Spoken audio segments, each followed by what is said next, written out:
প্রিয় শিক্ষার্থী, SM. Teaching রুমে প্রত্যেককে স্বাগত। আজকের ক্লাসটি হচ্ছে একাদশ শ্রেণীর বাংলা বিষয়ের বিভূতিভূষণ বন্দ্যোপাধ্যায়ের লেখা পুঁই মাচা গল্প থেকে কিছু গুরুত্বপূর্ণ প্রশ্ন ও তার উত্তর। 1 নম্বর, পুঁই মাচা গল্পটি প্রথম কোন গল্প গ্রন্থে সংকলিত হয়? উত্তর, মেঘমল্লার। 2 নম্বর, সহায় হরির মনে কেন ভীতির সঞ্চার হয়েছিল? উত্তর, স্ত্রীর অতিরিক্ত রকমের শান্ত সুরে। 3 নম্বর, সহায় হরিকে এক ঘরে করার কথা কোথায় আলোচনা হয়েছিল? উত্তর, চৌধুরীদের চণ্ডীমণ্ডপে। 4 নম্বর, খেন্তির বোনের হাতে পুঁই পাতায় কি জোড়ানো ছিল? উত্তর, চিংড়ি মাছ। 5 নম্বর, রান্না করার সময় অন্নপূর্ণার কি মনে পড়েছিল? উত্তর, বড় মেয়ের কাতর দৃষ্টি।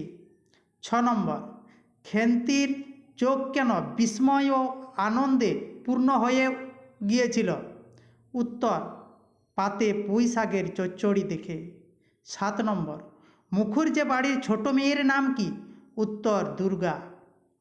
8 নম্বর, খেন্তির মুখ শুকাইয়া গেল কেন?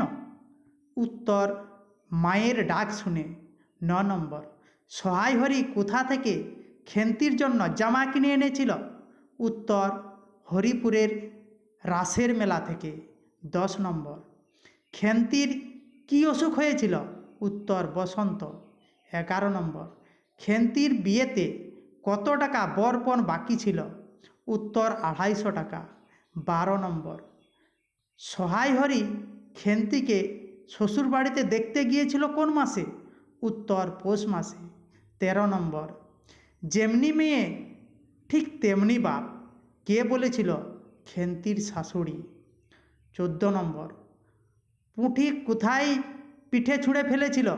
উত্তর, সাড়া গাছের ঝোপের মাথায়। 15 নম্বর, কার কাছ থেকে খেন্তি চিংড়ি মাছ চেয়ে এনেছিল? উত্তর, গয়া বুড়ির কাছ থেকে।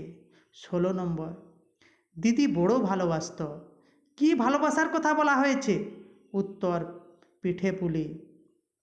17 নম্বর, কার বয়স খুঁজতে গেলে প্রাগৈতিহাসিক যুগে গিয়ে পড়তে হয়? উত্তর, খেন্তির হাতের চুড়িগুলিকে আটকে রাখা সেফটি পিনের। 18 নম্বর, খেন্তির মুখ লজ্জায় রাঙা হইয়া উঠিল, লজ্জার কারণ কি? উত্তর, ঠান দিদির কথায় সন্তান জন্ম দেওয়ার ইঙ্গিত থাকায়। 19 নম্বর, কোলের পুতুলের সঙ্গে কার তুলনা করা হয়েছে?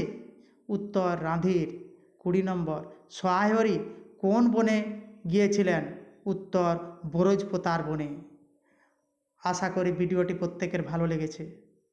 ভিডিওটি ভালো লেগে থাকলে একটি লাইক করবে ও বন্ধুবান্ধবদের শেয়ার করবে। আর পরের ভিডিওগুলি পেতে চ্যানেলটি সাবস্ক্রাইব করে রাখবে।